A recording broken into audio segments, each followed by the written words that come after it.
Welcome back to this video. In this video, I'll show you how to enable or turn on security alert login in your WhatsApp account to improve your WhatsApp account security. So let's see.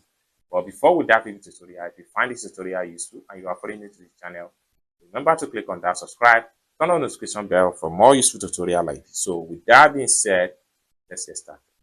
Very first thing you need to do is to open up your WhatsApp. The next thing you need to do is to click on these three dots from the top. Then click on settings. Then click on accounts.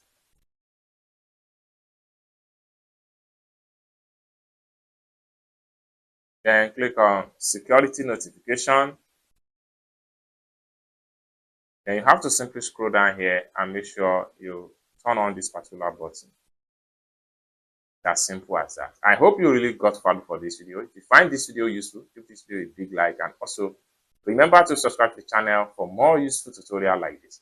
Thank you so much for watching, and I hope to see you in my next video. Bye for now.